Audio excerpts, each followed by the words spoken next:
परम परंज्योति कोटि चंद्रादित्य किरण सुज्ञान प्रकाश सुरराम कुटमणि रंजिता चरणाब्ज शरणागु प्रथमा जिनेशा शरणागु प्रथमा जिनेशा सिद्धर सतत विशुद्धर बोध समृद्धर नेनेदु नानीग सिद्धर सदोळु लोहवनತ್ತಿದಂತಾತ್ಮ ಸಿದ್ಧಿಯ ಪಡೆವೆ ಇನ್ನೇನು ಸಿದ್ಧಿಯ ಪಡೆವೆ ಇನ್ನೇನು ವ್ಯವಹಾರ ನಿಶ್ಚಯ ತರಿದು ತಮ್ಮಾತ್ಮ ತತ್ವವನೆಮ್ಮಿ ನಿಜವ ಸಾಧಿಸುವ ನವಕೋಟಿ ಮುನಿಗಳು ಮೂವರಿಲ್ಲೆನಲುಂಟು ಅವರಡಿಗಳಿಗೆ ರಘುವೆನೋ ಅವರಡಿಗಳಿಗೆ. ಬಂಧುಗಳೇ, ಈಗ ಪ್ರಾಮುಖ್ಯವಾದಂತಹ ಕಾರ್ಯಕ್ರಮ ಈ ಜಿನ ಭಜನೆ ಯಾವ ರೀತಿ ಬೆಳೆದು ಬಂತು, ಯಾಕೆ ಮಾಡಬೇಕು, ಮುಂದೆ ಯಾವ ರೀತಿ ಇರುತ್ತೆ, ಇದೆಲ್ಲರ ಕನಸು ಕೊಟ್ಟು ಆಶಯ ನುಡಿಗಳಿಗಾಗಿ ಶ್ರೀಮತಿ ಅನಿತಾ ಸುರೇಂದ್ರ ಕುಮಾರ್ ಅವರಿಗೆ. ಓಂ ನಮಃ ಸಿದ್ಧೇಭ್ಯಃ. ಸರಸ್ವತಿ ನಮಸ್ತುಭ್ಯಂ ವರದೆ ಕಾಮರೂಪಿಣಿ ವಿದ್ಯಾರಂಭಂ ಕರಿಷ್ಠಾಮಿ ಸಿದ್ಧಿರ್ಭವತು ಮೇ ಸದಾ. ಪರಮಪೂಜ್ಯ ಸ್ವಸ್ತಿ ಶ್ರೀ ಚಾರುಕೀರ್ತಿ ಭಟ್ಟಾರಕ ಪಂಡಿತಾಚಾರ್ಯವರ್ಯ ಮೂಡುಬಿದ್ರಿ ಸ್ವಾಮೀಜಿಯವರಿಗೆ ಇಚ್ಛಾಮಿಗಳು ಇಚ್ಛಾಮಿಗಳು ಇಚ್ಛಾಮಿಗಳು. ಹಾಗೆ ವೇದಿಕೆಯಲ್ಲಿರುವ ಎಲ್ಲ ಗಣ್ಯರಿಗೂ ಹಾಗೂ ಮುಖ್ಯವಾಗಿ ಬಂದ ಸ್ಪರ್ಧಿಗಳಿಗೆ, ವೀರ ವೀರಾಂಗನೆಯರಿಗೆ, ಶ್ರಾವಕ ಶ್ರಾವಿಕೆಯರಿಗೆ ಎಲ್ಲರಿಗೂ ಮೊದಲು ಹೊಸ ವರ್ಷದ ಶುಭಾಶಯಗಳು ಮತ್ತು ನನ್ನ ಜೈ ಜಿನೇಂದ್ರಗಳು. ಮೊನ್ನೆಯಷ್ಟೇ ಬಜಗೋಳಿಯಲ್ಲಿ ಮೂಡುಬಿದ್ರಿಯ ಸ್ವಾಮೀಜಿಯವರು ಹಾಗೂ ಅಲ್ಲಿಯ ಜೈನ್ ಮಿಲನ್ ಬಂಧುಗಳು ಬಹಳ ಸುಂದರವಾಗಿ ವಿಭಾಗ ಮಟ್ಟದ ಸ್ಪರ್ಧೆಯನ್ನು ಮಾಡಿಕೊಟ್ಟರು. ಹಾಗೆ ಮೂಡುಬಿದ್ರಿ ಸ್ವಾಮೀಜಿಯವರ ಸಾನ್ನಿಧ್ಯ ಪ್ರತಿ ವರ್ಷ ನಮಗೆ ಸಿಗುತ್ತಿದೆ. ಅವ್ರು ಹೇಳ್ತಾರೆ, ನಾನು ಜೈನ್ ಮಿಲನಿನ ಸ್ವಾಮೀಜಿ ಅಂತ. ಹಿರಿಯರಾದ ಸುರೇಶ್ ಬಳ್ಳಾಳ್ ಅವರು ಜೈನ್ ಮಿಲನ್ ಮಂಗಳೂರಿನ ಸ್ಥಾಪಕ ಅಧ್ಯಕ್ಷರು. ಇವರು ಪ್ರಾರಂಭ ಮಾಡಿದ ಜೈನ್ ಮಿಲನ್ ಬಹಳಷ್ಟು ಕೆಲಸಗಳನ್ನು ಮಾಡಿಕೊಂಡು ಬಂದಿದೆ. ಒಳ್ಳೆಯ ಕಾಲದಲ್ಲಿ ಜೈನ್ ಮಿಲನನ್ನು ಅವರು ಸ್ಥಾಪನೆ ಮಾಡಿದ್ದಾರೆ. ಅದಕ್ಕೆ ನನ್ನ ಧನ್ಯವಾದಗಳು. ಈಗಲೂ ನಮ್ಮ ಎಲ್ಲ ಕಾರ್ಯಕ್ರಮಗಳಿಗೆ ತುಂಬ ಸಂತೋಷದಿಂದ ಪ್ರೋತ್ಸಾಹ ಕೊಡುತ್ತಾ ಬಂದಿದ್ದಾರೆ. ನನ್ನ ಮಾವ ಮತ್ತು ಅತ್ತಿಗೆ ಧಾರವಾಡದಲ್ಲಿ ನಮಗೆ ಇದೇ ರೀತಿ ಬಹಳ ಅದ್ಧೂರಿಯಾಗಿ ಸೆಮಿಫೈನಲ್ ಮತ್ತು ಫೈನಲನ್ನು ಮಾಡಿಕೊಟ್ಟಿದ್ದಾರೆ. ಅವರ ಪ್ರೋತ್ಸಾಹ ಹೀಗೆ ಇರಲಿ, ಆಶೀರ್ವಾದವೂ ಇರಲಿ ಎಂದು ಕೇಳಿಕೊಳ್ಳುತ್ತೇನೆ. ಅಭಯಚಂದ್ರರು ಮತ್ತು ದೀಪಕ್ ಜೈನ್ ಇಬ್ಬರು ಮಂಗಳೂರಿನ ಈ ಕಾರ್ಯಕ್ರಮಕ್ಕೆ ಎಲ್ಲ ರೀತಿಯ ಸಹಕಾರ ಕೊಟ್ಟಿದ್ದಾರೆ. ದಿಲೀಪ್ ಜೈನ್ರವರು ಒಂದು ದಿನದ ಊಟದ ವ್ಯವಸ್ಥೆಯನ್ನು ಮಾಡಿದ್ದಾರೆ. ಇಂದು ನಮಗೆ 9ನೇ ವರ್ಷದ ರಾಜ್ಯ ಮಟ್ಟದ ಜಿನಭಜನಾ ಸ್ಪರ್ಧೆ. ಸತ್ತಿಗೆದಾತ ಮಲ್ಲೆ, ಹರಿವಣದಾತ ಉರುಟು, ಪಣವದಾತ ಪೊರ್ಲು, ತಿರ್ತು, ತುಳುನಾಡು ಎಂದು ಈ ಬೃಹದಾಕಾರದ ಶ್ವೇತಛತ್ರದಂತೆ ಸುಂದರವಾದ ಹಣದ ನಾಣ್ಯದಂತೆ ಶೋಭಿಸುತ್ತಿರುವ ತುಳುನಾಡು ಎಂಬುದನ್ನು ತುಳುನಾಡಿನ ಪಂಜುರ್ಲಿ ಭೂತವು ತುಳುನಾಡನ್ನು ಪ್ರವೇಶಿಸುವ ಮೊದಲು ಪಶ್ಚಿಮ ಘಟ್ಟದ ಮೇಲಿಂದ ಕೆಳಗಿನ ತುಳುನಾಡನ್ನು ಈ ರೀತಿ ವರ್ಣಿಸಿ ಹೆಮ್ಮೆ ಪಡುತ್ತದೆ. ದಕ್ಷಿಣದ ಚಂದ್ರಗಿರಿಯಿಂದ ಉತ್ತರದ ಬಾರ್ಕೂರ್ವರೆಗೆ, ಪೂರ್ವದ ಘಟ್ಟದ ಬುಡದಿಂದ ಪಶ್ಚಿಮದ ಅರಬ್ಬಿ ಸಮುದ್ರದವರೆಗೆ ವಿಸ್ತಾರವಾಗಿ ಪಸರಿಸಿದ ತುಳುನಾಡು ನಮ್ಮದು ಎಂಬ ಹೊಗಳಿಕೆಯ ಮಾತನ್ನು ನಾವು ಕೇಳಿದ್ದೇವೆ. ತುಳುನಾಡಿಗೆ ಭವ್ಯ ಸಂಸ್ಕೃತಿ ಇದೆ. 16ನೇ ಶತಮಾನದ ಕನ್ನಡದ ಶ್ರೇಷ್ಠ ಕವಿ, ಸಾಹಿತ್ಯ ಕವಿ, ನಮ್ಮ ಹೆಮ್ಮೆಯ ರತ್ನಾಕರ ವರ್ಣಿಯು ಅತಿಶಯ ಕ್ಷೇತ್ರ ಮೂಡುಬಿದ್ರಿಯಲ್ಲಿ ಹುಟ್ಟಿದರು. ಅನೇಕ ಶ್ರೇಷ್ಠಗಳಿಗೆ, ಕವಿಗಳಿಗೆ, ಸಾಹಿತಿಗಳಿಗೆ ಜನ್ಮವಿತ್ತ ಪುಣ್ಯಭೂಮಿ. ಈ ನಾಡನ್ನು ಅನೇಕ ಅರಸುಮನೆತಗಳು ಆಳಿವೆ. ಈ ತುಳುನಾಡು ಧಾರ್ಮಿಕ ಪರಂಪರೆ, ಉನ್ನತ ಸಂಸ್ಕೃತಿಗಳ ಪ್ರತೀಕ. ಇಂತಹ ತುಳುನಾಡಿನ ನಿಸರ್ಗಧಾಮದ ಪಿಲಿಕುಳದಲ್ಲಿ ನಾವಿಂದು ರಾಜ್ಯ ಮಟ್ಟದ ಜಿನಭಜನೆ ಸ್ಪರ್ಧೆಯನ್ನು ಮಾಡ್ತಾ ಇದ್ದೇವೆ. ಇಲ್ಲಿ ನೋಡುವಾಗ ಪಂಜುರ್ಲಿ ಭೂತ ಹೇಳಿದ್ದು ಸತ್ಯ ಎಂದು ನಮಗೆ ಗೊತ್ತಾಗ್ತಾ ಇದೆ. ಅಷ್ಟು ಸುಂದರವಾದ ವಾತಾವರಣ. ಜೈನ್ ಮಿಲನಿನ ಝೋನ್ 8 ಹಾಗೂ ಮಂಗಳೂರು ಮಿಲನ್ ನಮಗೆ ರಾಜ್ಯ ಮಟ್ಟದ ಜಿನಭಜನಾ ಸ್ಪರ್ಧೆಯನ್ನು ಮಾಡಿಕೊಡ್ತಾ ಇದ್ದಾರೆ ಹಾಗೂ ಮೋಹನ್ ಆಳ್ವರ ಮಾರ್ಗದರ್ಶನ ಕೂಡ ಇದೆ. ಮಂಗಳೂರು ವಿಭಾಗ ಯಾವಾಗಲೂ ಒಂದು ವಿಶೇಷ ರೀತಿಯಲ್ಲಿ ಶ್ರೇಷ್ಠ ಮಟ್ಟದಲ್ಲಿ ಗುರುತಿಸಿದಂತಹ ವಿಭಾಗ. ಅಲ್ಲಿಯ ಎಲ್ಲ ಅಧ್ಯಕ್ಷರುಗಳು ಪ್ರತಿ ವರ್ಷ ಇದಕ್ಕಾಗಿ ಚೆನ್ನಾಗಿ ಜೈನ್ ಮಿಲನ್ ನಡೆಸಿಕೊಂಡು ಎಲ್ಲ ಮೆಂಬರ್ಸ್ಗಳು, ಜೈನ್ ಮಿಲನ್ನ ಎಲ್ಲ ಮೆಂಬರ್ಸ್ಗಳು ಇಲ್ಲಿ ಬಹಳ ಕೆಲಸ ಮಾಡ್ತಾ ಬಂದಿದ್ದಾರೆ. ಒಂದು ವಿಭಾಗದಲ್ಲಿ ಎಲ್ಲ ವಿಭಾಗಗಳಿಂದಲೂ ಜಾಸ್ತಿ ಟೀಮ್ಗಳನ್ನು ಭಾಗವಹಿಸಿ ಮಂಗಳೂರಲ್ಲಿ ಹಾಡ್ತಾರೆ. ಸಂಗೀತದಲ್ಲಿ ಬಹಳ ಶಕ್ತಿ ಇದೆ. ಇದರ ಮೂಲ ಶಬ್ದ ಗೀತ. ಅದರಲ್ಲಿ ಸಮ್ ಎಂಬ ಉಪಸರ್ಗ ಬಂದುದರಿಂದ ಅದು ಸಂಗೀತವಾಯಿತು. ಜೈನ ಮುನಿಗಳು, ಆಚಾರ್ಯರೇ ಮೊದಲಾದವರು ಅನೇಕ ರಾಗಗಳಿಂದ ಕೂಡಿದ ರಚನೆಗಳನ್ನು ಮಾಡಿರುವರೆಂದು ಸಂಶೋಧಕರೇ ಹೇಳಿದ್ದಾರೆ. ಭಜನೆಯು ಸರ್ವಾಧಿಕ ಪ್ರಚಲನೆ ಜೈನರ ಮನೆಗಳಲ್ಲಿ, ಜೈನ ಮಂದಿರಗಳಲ್ಲಿ ನಡೆಯುತ್ತಿತ್ತು. ಹಾಗೆಂದು ಭಜನೆ ಮಾಡಬೇಕಾದರೆ ಭಗವಂತನ ಪ್ರತಿಮೆಯ ಮುಂದೆ ಕುಳಿತು ಆಗಬೇಕೆಂದೇನಿಲ್ಲ. ಮನೆಯಲ್ಲಿ ಮನಸ್ಸಿಗೆ ಬೇಸರವಾದಾಗ ನಾವು ಭಜನೆಯನ್ನು ಗುಣಗುಣಿಸುತ್ತಿರಬಹುದು. ಅದರಿಂದ ಏಕಾಗ್ರತೆಯುಂಟಾಗುತ್ತದೆ, ಕರ್ಮಗಳ ನಿರ್ಜರೆಯಾಗುತ್ತದೆ. ಯಾವುದೇ ಕ್ರಾಂತಿಯ ಹಿಂದೆ ಒಂದು ಶಕ್ತಿ ಶಾಲಿ ಗೀತೆ ಇರಬೇಕು ಎನ್ನುತ್ತಾರೆ. ಏನಾದರೂ ಕ್ರಾಂತಿ ಬೇಕಾದರೆ ಅದಕ್ಕೊಂದು ಸಂಗೀತ ಬೇಕಂತೆ, ಗೀತೆ ಬೇಕಂತೆ. 1.5 ಶತಮಾನದ ಹಿಂದೆ ಬಂಕಿಮ್ ಚಂದ್ರ ಚಟರ್ಜಿಯವರು ಸರಸ್ವತಿಯ ದಿವ್ಯ ಪ್ರೇರಣೆಯಿಂದ ಒಂದು ಗೀತೆ ರಚಿಸಿದ್ದರು. ಅದು ವಂದೇ ಮಾತರಂ. ಬ್ರಿಟಿಷರ ವಿರುದ್ಧ ಸೊಲ್ಲೆತ್ತಲು ಭಯಪಡುವ ಆ ಕಾಲ ಅದಾಗಿತ್ತು. ಆಗಿನ್ನೂ ತರುಣ ವಿದ್ಯಾರ್ಥಿಯಾಗಿದ್ದ ಬಂಕಿಮ್ ಚಂದ್ರ ಚಟರ್ಜಿಯವರ ರಕ್ತ ಕುದಿಯುತ್ತಿತ್ತು. ನಮ್ಮಲ್ಲಿ ಒಗ್ಗಟ್ಟಿಲ್ಲ, ನಮ್ಮವರನ್ನು ಒಂದುಗೂಡಿಸಲು ಒಂದು ಆದರ್ಶ ಇಲ್ಲ, ಅದಕ್ಕೆ ನಾವು ಬ್ರಿಟಿಷರ ಎದುರು ಸೋತ್ತಾ ಇರ್ತೇವೆ ಎಂದು ಅವರು ಹಗಲಿರುಳು ಚಿಂತಿಸುತ್ತಿದ್ದರು. ಭಾರತೀಯರನ್ನೆಲ್ಲ ಒಂದಾಗಿಸುವ ಆಕರ್ಷಕ ಮಂತ್ರ ಇರಬೇಕಿತ್ತು ಅಂತ ಹೇಳ್ತಾ ಇದ್ದರು. ಆಗ ಎಲ್ಲವೂ ಸರಿ ಹೋಗುತ್ತಿತ್ತು ಅಂತ ಅವರ ಮನಸ್ಸು ಯೋಚಿಸುತ್ತಿತ್ತು. ಇಂತಹ ಒಂದು ಮಂತ್ರ ಅವರ ಲೇಖನಿಂದಲೇ ಹುಟ್ಟಿಕೊಂಡಿತು. 20 ವರ್ಷಗಳ ಬಳಿಕ ಅವರ ಬಂಗದರ್ಶನ ಎಂಬ ಪತ್ರಿಕೆಯನ್ನು ಆರಂಭಿಸಿದರು. 1876ರಲ್ಲಿ ಕೇವಲ 20 ನಿಮಿಷಗಳಲ್ಲಿ ಅವರ ಕವಿತೆ ತಯಾರಾಗಿತ್ತು. ಪತ್ರಿಕೆಯಲ್ಲಿ ಪ್ರಕಟಿಸಲು ಬಂಗಾಲಿ ಮತ್ತು ಸಂಸ್ಕೃತ ಮಿಶ್ರಣದಲ್ಲಿ ಈ ಕವಿತೆಯನ್ನು ಬರೆದಿದ್ರು. ಅದನ್ನು ನೋಡಿ ಪೇಪರಿನವರು ದಂಗಾದರು. ಯಾಕೆಂದರೆ ಆಗಿನ್ನೂ ಬಂಗಾಲಿ ಓದುಗರಿಗೆ ಪರಿಚಿತವಾಗಿರದ ಶೈಲಿ. ಸ್ವಾಮಿ ಕ್ಲಿಷ್ಟವಾಗಿದೆ, ತುಸು ತಿದ್ದಿಕೊಡಿ ಎಂದು ಅವರು ಹೋಗಿ ಕೇಳಿದರು ಬಂಕಿಮ್ ಚಂದ್ರ ಅವ್ರ ಹತ್ರ. ಆಗ ಅವ್ರು ಹೇಳ್ತಾರೆ, ಈ ಕವಿತೆ ನನ್ನದಲ್ಲ, ತಾಯಿ ಸರಸ್ವತಿಯೇ ಬರೆಸಿದ್ದು. ಇದರ ಒಂದು ಶಬ್ದ ಬದಲಾಯಿಸುವ ಅಧಿಕಾರ ನನಗಿಲ್ಲ. ನಮ್ಮವರು ಅರ್ಥ ಮಾಡಿಕೊಳ್ಳುತ್ತಾರೆ, ನೋಡುತ್ತಿರೋ.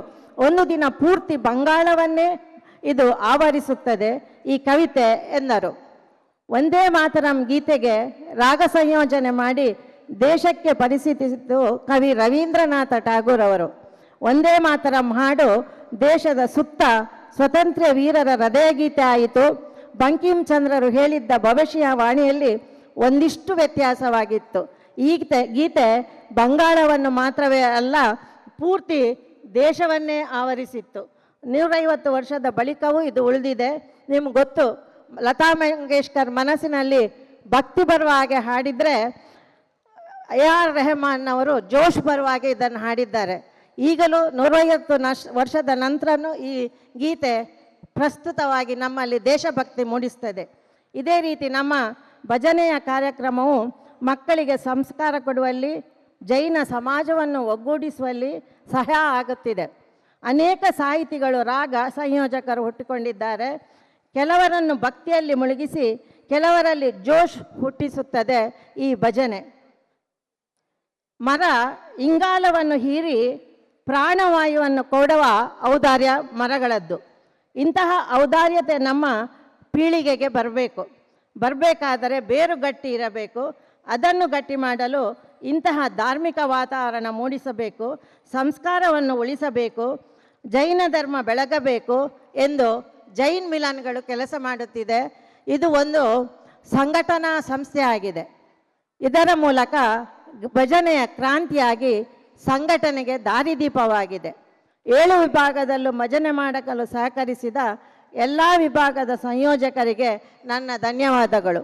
8ನೇ ವಿಭಾಗದ ಅಂತಾರಾಷ್ಟ್ರೀಯ ಮಟ್ಟದ ಭಜನೆಯು ಈ ಸಲ ಬಹಳ ಸುಂದರವಾಗಿ ಮೂಡಿಬಂದಿದೆ. ಶ್ರದ್ಧಾ ಮತ್ತು ಅಜಿತ್ ಇದನ್ನು ನಡೆಸಿಕೊಡ್ತಾ ಇದ್ದಾರೆ. ಇಂದಿನ ಸುಂದರವಾದ ಉದ್ಘಾಟನೆಯನ್ನು ಸೋರ್ವಿ ವರ್ಮಾ ಜವಾಬ್ದಾರಿ ತೆಗೆದುಕೊಂಡಿದ್ದಾಳೆ. ಇವಳಿಗೆ ನನ್ನ ಧನ್ಯವಾದಗಳು. ಮತ್ತು ನಮ್ಮ ಕೋರ್ ಕಮಿಟಿಯವರಿಗೂ ನನ್ನ ಧನ್ಯವಾದಗಳು. ನಮ್ಮ ಮಹಾಪೋಷಕರಾದ ಬಾವಜಿ ಮತ್ತು ಅಕ್ಕ ಇಬ್ಬರು ನಮ್ಮ ಕಾರ್ಯಕ್ರಮಕ್ಕೆ 10 ವರ್ಷದಿಂದಲೂ ಕಾಳಜಿ ವಹಿಸಿ ಬಂದು ಭಾಗವಹಿಸಿದ್ದಾರೆ. ಅವರ ಆಶೀರ್ವಾದ ಹೀಗೆ ಇರಲೆಂದು ಅವರಲ್ಲಿ ಪ್ರಾರ್ಥಿಸುತ್ತೇನೆ. ಪ್ರತಿ ವರ್ಷ ನಮ್ಮ ಜಿನಭಜನೆ ಪ್ರಾರಂಭವಾಗುವಾಗ ಅಕ್ಕನ 3-4 ಭಜನೆಗಳು ಸಿದ್ಧ ಆಗ್ತದೆ. ಅದು ನಮಗೆ ಪ್ರೋತ್ಸಾಹ ಕೊಡ್ತದೆ. ಒಮ್ಮೆ ಒಂದು ಕತೆ ಹೇಳ್ತೇನೆ. ಒಮ್ಮೆ ಭಾರತ ಮತ್ತು ಪಾಕಿಸ್ತಾನ ದೇಶಗಳ ನಡುವೆ ಕ್ರಿಕೆಟ್ ಪಂದ್ಯಾಟ ನಡೆಯುತ್ತಿತ್ತಂತೆ. ಆ ವೇಳೆ ಶ್ರೀಕೃಷ್ಣ ಪರಮಾತ್ಮನು ಪ್ರೇಕ್ಷಕರ ಗ್ಯಾಲರಿಯಲ್ಲಿ ಕುಳಿತು ಪಂದ್ಯ ವೀಕ್ಷಿಸುತ್ತಿದ್ದ.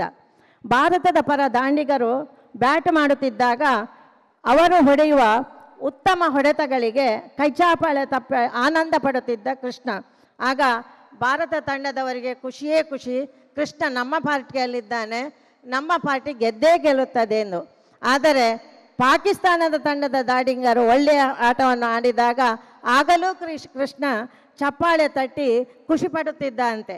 ಆಗ ಒಬ್ಬರು ಪ್ರೇಕ್ಷಕರು ಕೃಷ್ಣನನ್ನು ಕೇಳಿದರಂತೆ, ಪರಮಾತ್ಮ ನೀನು 2 ತಂಡಗಳ ಆಟವನ್ನು ನೋಡಿ ಖುಷಿ ಪಡುತ್ತಿರುವೆಯಲ್ಲ, ಹಾಗಾದರೆ ನೀನು ಯಾವ ತಂಡದ ಪರವಾಗಿ ಪ್ರೋತ್ಸಾಹ ನೀಡುತ್ತಿದ್ದೆ ಎಂದು ಕೇಳುತ್ತಾರೆ.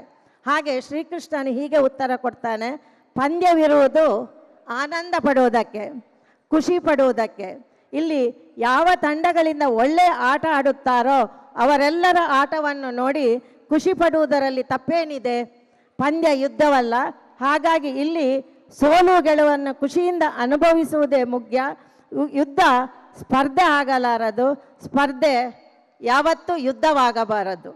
ಸ್ಪರ್ಧೆ ಎಲ್ಲರ ಮನಸ್ಸನ್ನು ತಣಿಸುವ, ಮನರಂಜನೆ ನೀಡುವ ಒಂದು ಸೌಹಾರ್ದಯುತ ಕ್ರೀಡೆಯಾಗಿರಬೇಕು ಎನ್ನುತ್ತಾನೆ.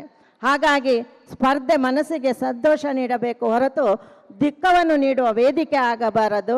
ಸೋಲು ಗೆಲುವನ್ನು ಸಮಾನವಾಗಿ ಸ್ವೀಕರಿಸುವುದೇ ನಿಮ್ಮ ಭಾವನೆ ಆಗಿರಬೇಕು. ಆದ್ದರಿಂದ ನೀವೆಲ್ಲ ಇಲ್ಲಿ ಬಂದು ಭಜನೆಯನ್ನು ಆನಂದ ಪಡಬೇಕು. 148 ಟೀಮು 950 ಜಿನಭಜನಾ ಹಾಡುವವರೊಂದಿಗೆ ನಮ್ಮ ಸ್ಪರ್ಧೆ ಆರಂಭವಾಗಿತ್ತು 10 ವರ್ಷದ ಹಿಂದೆ. ಈಗ ಹೋದ ವರ್ಷ 310 ಟೀಮ್ ಇತ್ತು. ಈ ವರ್ಷ 8 ವಿಭಾಗದಿಂದ 335 ಟೀಮ್ಗಳಾಗಿದೆ. 2500 ಜನ ಭಜನೆ ಹಾಡಿದ್ದಾರೆ. ನಮ್ಮ ಕಾರ್ಯಕ್ರಮಕ್ಕೆ ಬಂದು ವೀಕ್ಷಿಸಿದವರು 8ರಿಂದ 10,000 ಜನ 8 ವಿಭಾಗದಲ್ಲಿ. ಇದಲ್ಲದೆ ಆನ್ಲೈನ್ನಲ್ಲಿ ಲಕ್ಷಾಂತರ ಜನ ವೀಕ್ಷಿಸಿ ಮೆಚ್ಚುಗೆ ಪಡಿಸಿದ್ದಾರೆ. ಇದಕ್ಕೆಲ್ಲ ಕಾರಣ ನಮ್ಮ ಜಿನಭಜನಾ ಸ್ಪರ್ಧಿಗಳು ಮತ್ತು ಹಾಡಲು ಟೀಮ್ ಮಾಡಲು ಪ್ರೋತ್ಸಾಹ ಕೊಟ್ಟ ಅವರ ಮನೆಯವರು, ನಮ್ಮ ಮೆಂಟರ್ಸ್ ಹಾಗೂ ವಿಭಾಗದ ನಿರ್ದೇಶಕರುಗಳು. ವರ್ಷ ಹೋದ ಹಾಗೆ ನಮ್ಮ ಸ್ಪರ್ಧಿಗಳು ವೃತ್ತಿಪರ ಹಾಡುಗಾರರ ಹಾಗೆ ಹಾಡುತ್ತಾ ಇದ್ದಾರೆ. ಗುಣಮಟ್ಟ ಶ್ರೇಷ್ಠ ಮಟ್ಟದ್ದಾಗಿದೆ. ಇಲ್ಲಿ ಅವರೆಲ್ಲ ನಮ್ಮನ್ನು ಖುಷಿ ಪಡಬೇಕೆಂದು ಬಹಳ ಕಷ್ಟಪಟ್ಟು ಕಡಿಯುತ್ತಾ ಇದ್ದಾರೆ. ಮತ್ತು ಎಷ್ಟೋ ಟೀಮ್ ಜನ ನನ್ನ ಹತ್ರ ಬಂದು ಹೇಳ್ತಾ ಇದ್ದಾರೆ, ನಮಗೆ ವೇದಿಕೆ ಇರಲಿಲ್ಲ, ಇಷ್ಟು ದೊಡ್ಡ ವೇದಿಕೆ ಸಿಕ್ಕಿದೆ, ಹಾಗೆ ಎಲ್ಲ ಊರುಗಳನ್ನು ನೋಡುವಂಥ ಅವಕಾಶ ಸಿಕ್ಕಿದೆ, ನಮಗೆ ಪ್ರೈಸ್ ಬೇಡ, ಇಷ್ಟೇ ಸಾಕು ಅಂತ ಹೇಳ್ತಾರೆ. ನಮ್ಮ ಟೀಮಿನವರಂತೂ ಇದರಲ್ಲಿ ಏನು ಹೇಳಿದ್ದಾರೆ ಅಂದರೆ, ಕೆಲವರು ನಾವು ಪ್ರೈಸ್ ಬಹುಮಾನ ಬೇಕು ಅಂತಿಲ್ಲ, ನೀವು ಈ ಕಾರ್ಯಕ್ರಮ ಮಾಡುವವರೆಗೆ ನಾವು ಹಾಡುತ್ತೇವೆ ಎಂದು ಹೇಳುವವರು ಹೇಳುತ್ತಾರೆ. ಈ ರೀತಿ ಹೇಳಿದ ಒಂದು ಟೀಮು ಮಂಗಳೂರಿನಲ್ಲೂ ಇದೆ. ಇದೇ ಬರುವ ವರ್ಷ ನಮಗೆ ದಶಮಾನೋತ್ಸವದ ಸಂಭ್ರಮ. ಹುಂಬುಜ ಶ್ರೀಗಳನ್ನು ಅಲ್ಲಿಯೇ ಮಾಡುವ ಎಂದು ಆಶೀರ್ವದಿಸಿದ್ದಾರೆ. ಬರುವ ವರ್ಷ ಹುಂಬುಜದಲ್ಲಿ ನಮ್ಮ ದಶಮಾನೋತ್ಸವ ಆಗ್ತದೆ. ನಾವು ಅಲ್ಲಿ 10 ವರ್ಷವೂ ಹಾಡಿದ ಟೀಮಿನವರನ್ನು ಸನ್ಮಾನಿಸಬೇಕೆಂದಿದ್ದೇವೆ. ಬರುವ ವರ್ಷವೂ ಅವರು ಹಾಡಬೇಕು. ಒಂದು ಜಡ್ಜಸ್ಸಿಗೆ ಒಂದು ಬಹಳ ಚಿಂತೆ, ಅರ್ಧ ಒಂದು ಮಾರ್ಕಲ್ಲಿ ಹೋಗ್ತಾ ಇದೆ, ಏನು ಮಾಡೋದು, ಈಗ ನಮ್ಮ ಗುಣಮಟ್ಟ ಜಾಸ್ತಿ ಆಗಿದೆ ಅಂತ ಅವ್ರು ಯಾವಾಗಲೂ ಚಿಂತೆಯಿಂದ ಹೇಳ್ತಾರೆ. ನಾವು ಇಲ್ಲಿ 55 ಟೀಮ್ಗಳಿಗೂ ಪ್ರೋತ್ಸಾಹಕ ಧನವನ್ನು ಬಹುಮಾನವಾಗಿ ಕೊಡ್ತೇವೆ. ಇದಕ್ಕಾಗಿ ತುಂಬ ಜನ ಪ್ರಯೋಜಕರು ಮುಂದೆ ಬಂದಿದ್ದಾರೆ. ಹೀಗೆ ಭಜನೆಗೆ ಸಹಾಯ ಮಾಡಿದ ಎಲ್ಲರನ್ನು ಪರಂಪರೆಯ ಪ್ರವರ್ತಕರು ಎಂದು ವಿಲಾಸ್ ಪಾಸಣ್ಣನವರು ಗುರುತಿಸಿದ್ದಾರೆ. 9 ವರ್ಷದಿಂದ ಬಹುಮಾನ ಕೊಡುತ್ತಿರುವ ವಿಮುಕ್ತ್ ಪ್ರಸನ್ನಕುಮಾರ್, ಪುಷ್ಪರಾಜ್ ಜೈನ್, ಮಂಗಳೂರಲ್ಲಿ ಮೊದಲು ಪ್ರಾರಂಭ ಮಾಡಿದವರು, ಅಜ್ಜಪ್ಪ, ಕೇಸರಿ ರತ್ನರಾಜಯ್ಯ, ಅನಿತಾ ವಾಸುದೇವ್, ರಾಜ್ಮನಿ, ಗುಣಪಾಲ್ ಜೈನ್, ಅಜಿತ್ ಕುಮಾರ್, ವಿಕಾಸ್ ಜೈನ್ ಇಂತಹ ಅನೇಕ ಗಣ್ಯರಿಗೆ ನನ್ನ ಧನ್ಯವಾದಗಳು. ಪೂಜ್ಯರಾದ 108 ಯುಗಲ ಮುನಿಗಳ ಆಶೀರ್ವಾದ ನಮಗೆ ಯಾವಾಗಲೂ ಇದೆ. ಹೋದ ವರ್ಷವೇ ನಾನು ಬೆಂಗಳೂರಿನಲ್ಲಿ ಫೈನಲ್ ಮಾಡ್ತಾ ಇರುವಾಗ ಮಂಗಳೂರಿನಲ್ಲಿ ನಾವೇ ಮಾಡುತ್ತೇವೆ ಎಂದು ಬಹಳ ಉತ್ಸಾಹದಿಂದ ಜವಾಬ್ದಾರಿಯನ್ನು ವಹಿಸಿಕೊಂಡ ರತ್ನಾಕರ್ ಜೈನ್ ಮತ್ತು ಮಂಗಳೂರು ಜೈನ್ ಮಿಲನಿನ ಪದಾಧಿಕಾರಿಗಳು, ಸದಸ್ಯರು ಹಾಗೆ ಉಪಾಧ್ಯಕ್ಷರಾದ ಸುದರ್ಶನ್ ಜೈನ್ ಅವರು ಇದನ್ನು ಇನ್ನೂ ಎತ್ತರದ ಮಟ್ಟಿಗೆ ಮೇಲೆ ಹೋಗಲು ಮೊನ್ನೆಯಿಂದ ಶ್ರಮ ವಹಿಸ್ತಾ ಇದ್ದಾರೆ. 2-3 ತಿಂಗಳ ಹಿಂದೆ ಮಂಗಳೂರಿಗೆ ಮೀಟಿಂಗಿಗೆ ಬಂದಾಗಲೇ ಮಂಗಳೂರಿನಲ್ಲಿ ಎಲ್ಲರ ಉತ್ಸಾಹವನ್ನು ಕಂಡೆ. ನಾನು ರತ್ನಾಕರಿಗೆ ಫೋನ್ ಮಾಡಿದರೆ ಅವ್ರದ್ದು ಒಂದೇ ಮಾತು, ಇಲ್ಲಿಯೇ ಯೋಚನೆ ಮಾಡಬೇಡಿ, ಚೆನ್ನಾಗಿ ಮಾಡಿಕೊಡ್ತೇವೆ ಅಂತ ಹೇಳ್ತಾ ಇದ್ರು. ಅದರಲ್ಲಿ ನನಗೆ ಯಾವ ಸಂಶಯವೂ ಇರಲಿಲ್ಲ. ಎಲ್ಲ ಜೈನ್ ಮಿಲನ್ನವರು, ಮಹಿಳಾ ಸಂಘದವರು, ಹಿರಿಯರು ಕಿರಿಯರು, ಮಂಗಳೂರಿನವರು ಸೇರಿ ಅವರದೇ ಆದ ಮನೆಯ ಸಮಾರಂಭದಂತೆ ಕೆಲಸ ಮಾಡುತ್ತಿದ್ದಾರೆ. ಎಲ್ಲರ ಮುಖದಲ್ಲೂ ಇದು ಒಳ್ಳೆಯದಾಗಬೇಕು, ಮಂಗಳೂರು ವಿಭಾಗಕ್ಕೆ ಒಳ್ಳೆಯ ಹೆಸರು ಬರಬೇಕೆಂಬ ಸಂಭ್ರಮ ಇದೆ. ಅಜಿತ್ ಹೇಳುತ್ತಿದ್ದರು, ಇಲ್ಲಿ ಕೆಲಸ ಮಾಡಲು ನನಗೆ ಬಹಳ ಸುಲಭ, ಇಲ್ಲಿ ಕ್ಲಾರಿಟಿ, ಜವಾಬ್ದಾರಿ ಎರಡೂ ಇದೆ, ಹಾಗೆ ಉತ್ಸಾಹವೂ ಕೂಡ ಇದೆ ಎಂದು ಹೇಳ್ತಾ ಇದ್ದರು. ಇವರನ್ನೆಲ್ಲ ಮಂಗಳೂರಿನಲ್ಲೆಲ್ಲ ನೋಡುವಾಗ, ಮೂಡುಬಿದ್ರಿ ಅವರು ಎಲ್ಲ ಜೈನ್ ಮಿಲನ್ನವರನ್ನು ನೋಡುವಾಗ ನನಗೆ ಹೇಗೆ ಕೃತಜ್ಞತೆ ಹೇಳುವುದು ಎಂದು ಗೊತ್ತಾಗ್ತಾ ಇಲ್ಲ. ಅವರಿಗೆಲ್ಲ ದೇವರು ಒಳ್ಳೆಯದು ಮಾಡಲಿ ಅಂತ ದೇವರಲ್ಲಿ ಕೇಳ್ಕೊಳ್ತೇನೆ. ಚಿಕ್ಕ ವಿಡಿಯೋಗಳು ಮೊನ್ನೆಯಿಂದಲೂ ಹರಿದು ಬರುತ್ತಲಿದೆ. ಬೇರೆ ಬೇರೆ ರೀತಿಯಲ್ಲಿ ಎಲ್ಲರೂ ಸ್ವಾಗತಿಸುತ್ತಿದ್ದಾರೆ. ಇಷ್ಟು ಸಂಭ್ರಮ ನಾನು ಎಲ್ಲಿಯೂ ಕಂಡಿರಲಿಲ್ಲ. ಮೂಡುಬಿದ್ರಿ ಕಾರ್ಕಳದಲ್ಲೂ ಕೂಡ ಇದೇ ರೀತಿ ಚೆನ್ನಾಗಿ ಮಾಡಿಕೊಟ್ಟಿದ್ದರು. ಎಲ್ಲವೂ ಬಹಳ ಈ ವರ್ಷ ಮಂಗಳೂರಲ್ಲಿ ದೊಡ್ಡ ಮಟ್ಟದಲ್ಲಿ ಆಗುತ್ತಿದೆ ಎಂದು ನಾನು ಸಂತೋಷ ಪಡುತ್ತಿದ್ದೇನೆ. ಅದೇ ರೀತಿ ಮೋಹನ್ ಆಳ್ವ ಅವರು ಅವರದೇ ಕಾರ್ಯಕ್ರಮದ ರೀತಿಯಲ್ಲಿ ಇದನ್ನೆಲ್ಲ ಮಾಡಿಕೊಟ್ಟಿದ್ದಾರೆ. ಇಷ್ಟು ಸುಂದರ ಎಲ್ಲವನ್ನು ನೀವು ನೋಡುತ್ತಿದ್ದೀರಿ. ಅವರ ಮೊದಲಿನಿಂದಲೂ ಮಾರ್ಗದರ್ಶನ ಕೊಟ್ಟು ಉತ್ತಮ ರೀತಿಯ ವೇದಿಕೆ, ಪರಿಸರದ ಅಲಂಕಾರ ಎಲ್ಲವನ್ನು ಸೂಕ್ಷ್ಮವಾಗಿ ನೋಡಿ ನಮಗೆ ಹೇಗೋ ಬೇಕೋ ಹಾಗೆ ಮಾಡಿಕೊಟ್ಟಿದ್ದಾರೆ. ನೇರಂಕಿ ಪಾರ್ಶ್ವನಾಥ್, ವೈಭವ್ ಚಾನಲ್, ಜ್ವಾಲಾಮಾಲ ಎಲ್ಲ ಚಾನಲ್ನವರು ಸಾಕಷ್ಟು ನಮಗೆ ಸಹಕಾರ ಕೊಟ್ಟಿದ್ದಾರೆ. ಅವರಿಗೆಲ್ಲ ನನ್ನ ಧನ್ಯವಾದಗಳು.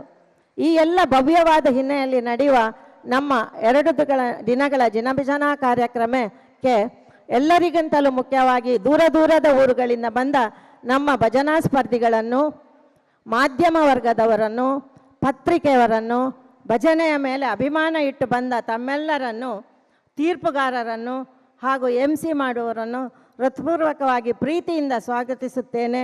ಹಿರಿಯರಲ್ಲಿ ಮತ್ತು ದೇವರಲ್ಲಿ ಈ 2 ದಿನದ ಕಾರ್ಯಕ್ರಮಗಳು ಸುಂದರವಾಗಿ ನಡೆದು ಮನಸ್ಸಿಗೆ ಶಾಂತಿ, ನೆಮ್ಮದಿ ದೊರೆಯಲಿ ಎಂದು ಪ್ರಾರ್ಥಿಸುತ್ತಾ ನನ್ನ ಮಾತುಗಳನ್ನು ಮುಗಿಸ್ತೇನೆ.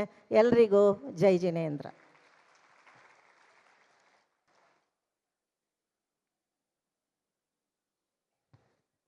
ಪೂಜ್ಯ ಸ್ವಾಮೀಜಿಯವರ ಆಶೀರ್ವಚನಕ್ಕಿಂತ ಮೊದಲು ಒಂದು ಸಣ್ಣ ಕಾರ್ಯಕ್ರಮ ನಾವು ಇಟ್ಕೊಂಡಿದ್ದೇವೆ.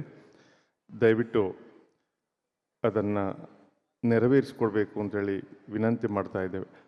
ಬಂಧುಗಳೇ, ಈಗಾಗಲೇ ನಾನು ತಮ್ಮಲ್ಲಿ ತಿಳಿಸಿದ ಹಾಗೆ ಧಾರವಾಡದಲ್ಲಿ ನಮ್ಮ ಜಿನಭಜನೆಯ 4ನೇ ಸೀಸನ್ನನ್ನು ಬಹಳ ಅತ್ಯಂತ ಯಶಸ್ವಿಯಾಗಿ ನೆರವೇರಿಸಿಕೊಟ್ಟವರು ನಮ್ಮವರೇ, ತುಳುನಾಡಿನ ಡಾಕ್ಟರ್ ನಿರಂಜನ್ ಕುಮಾರ್ ಮತ್ತು ಶ್ರೀಮತಿ ಪದ್ಮಲತಾ ನಿರಂಜನ್ ಕುಮಾರ್ ಅವರು.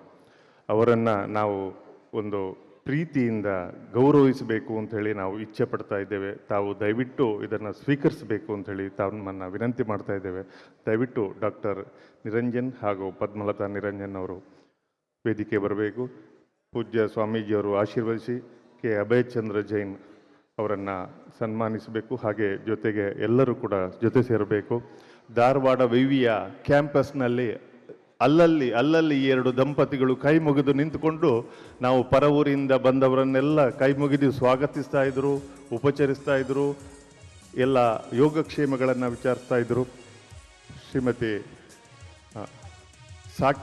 ಶ್ರೀ ಸಾಕೇಶ್ ಶೆಟ್ಟಿ ಅವರು ಕೂಡ ದಯವಿಟ್ಟು ವೇದಿಕೆ ಬರಬೇಕು. ಜೊತೆಗೆ ಶ್ರೀಮತಿ ನೈದಿಲಾ ಅವರ ಮಗ ಮತ್ತು ಸೊಸೆ, ಮಂಗಳೂರು ಭಾರತೀಯ ಜೈನ್ ಮಿಲನ್ ಮಂಗಳೂರು ವಿಭಾಗ ಹಾಗೂ ಮಂಗಳೂರು ಜೈನ್ ಮಿಲನ್ ಜೊತೆಗೆ ಇವತ್ತಿನ ಈ ಜಿನ ಭಜನ ಒಂದು ಸ್ಪರ್ಧೆಯ ಸಂದರ್ಭದಲ್ಲಿ ತಮ್ಮ ಇರುವ ದಂಪತಿಗಳನ್ನು ಕೂಡ ನಾವು ಗೌರವಿಸಲಿಕ್ಕೆ ಬಹಳ ಸಂತೋಷ ಪಡ್ತಾ ಇದ್ದೇವೆ. ತಮ್ಮೆಲ್ಲ ಕರತಾಡನದ ಮೂಲಕ ಇರುವ ದಂಪತಿಗಳನ್ನು ತಾವು ಅಭಿನಂದಿಸಬೇಕು ಅಂತ ಹೇಳಿ ವಿನಂತಿಸ್ತಾ ಇದೆ.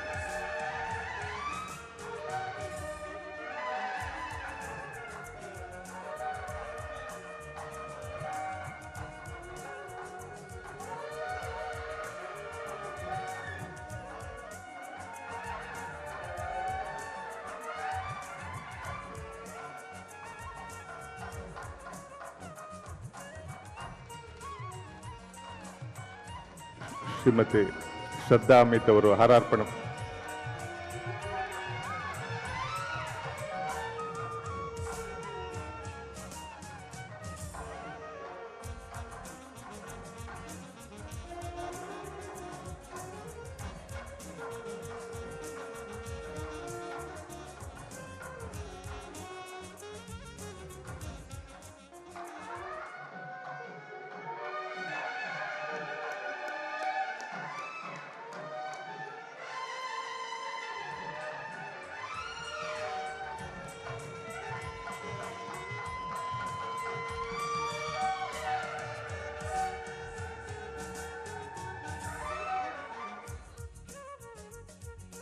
ಧನ್ಯವಾದಗಳು ಸರ್. ನಮ್ಮೆಲ್ಲರ ಗೌರವ ಪ್ರೀತಿಯನ್ನು ತಾವು ಸ್ವೀಕರಿಸಿದ್ದೀರಿ. ತಾವು ಕೊಟ್ಟ ಪ್ರೀತಿಗೆ ಆತಿಥ್ಯಕ್ಕೆ ಇದು ಉಪಕಾರ ಕೃತಜ್ಞತೆ ಅಲ್ಲ, ನಿಮ್ಮೆಲ್ಲರನ್ನ ನೀವು ನಡೆಸುವಂತಹ ಶಿಕ್ಷಣ ಸಂಸ್ಥೆಗಳು ಮತ್ತು ನಿಮ್ಮ ಸಂಘಟನಾ ಸಾಮರ್ಥ್ಯ ಮತ್ತು ಈ ಜಿನ ಭಜನೆಗೆ ತಾವು ಸದಾ ಪ್ರೋತ್ಸಾಹ ನೀಡುತ್ತಿರುವ ಈ ಸಂದರ್ಭದಲ್ಲಿ ನಿಮ್ಮನ್ನು ನಾವು ಗೌರವಿಸಲಿಕ್ಕೆ ಬಹಳ ಸಂತೋಷ ಪಡ್ತಾ ಇದ್ದೇವೆ. ಇದೇ ಸಂದರ್ಭದಲ್ಲಿ ಡಾಕ್ಟರ್ ನಿರಂಜನ್ ಅವರು ಒಂದು ಸೂಚನೆ ಕೊಟ್ಟಿದ್ದಾರೆ. ನಿಮ್ಮ ಮಂಗಳೂರಿನ ಜೈನ್ ಮಿಲನ್ನ ನೇತೃತ್ವ ವಹಿಸಿದ ಶ್ರೀ ರತ್ನಾಕರ್ ಅವರಿಗೂ ಕೂಡ SDM ಯೂನಿವರ್ಸಿಟಿ ಧಾರವಾಡ ವತಿಯಿಂದ ಸನ್ಮಾನ ಮಾಡಬೇಕು ಅಂತೇಳಿ ಅಪೇಕ್ಷೆ ವ್ಯಕ್ತಪಡಿಸಿದ್ದಾರೆ. ಧಾರವಾಡ SDM ಯೂನಿವರ್ಸಿಟಿ ವತಿಯಿಂದ ಶ್ರೀ ರತ್ನಾಕರ್ ಜೈನ್ ಮತ್ತು ಶೈಲಿನಿ ರತ್ನಾಕರ್ ಅವರು ವೇದಿಕೆಯಲ್ಲಿ ಆಸೀನರಾಗಬೇಕು. ಡಾಕ್ಟರ್ ನಿರಂಜನ ದಂಪತಿಗಳು ಅವರನ್ನು ಸನ್ಮಾನಿಸಲಿಕ್ಕೆ ಅಪೇಕ್ಷೆ ಪಡ್ತಾ ಇದ್ದಾರೆ.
ಧನ್ಯವಾದಗಳು ಸರ್. ಡಾಕ್ಟರ್ ನಿರಂಜನ್ ಅವರು ಉಪಕುಲಪತಿಗಳು SDM ಯೂನಿವರ್ಸಿಟಿ ಧಾರವಾಡ ನಮ್ಮನ್ನು ಉದ್ದೇಶಿ ಎರಡು ಮಾತನಾಡಬೇಕು ಅಂತೇಳಿ ವಿನಂತಿ ಮಾಡ್ತಾ ಇದ್ದೇವೆ.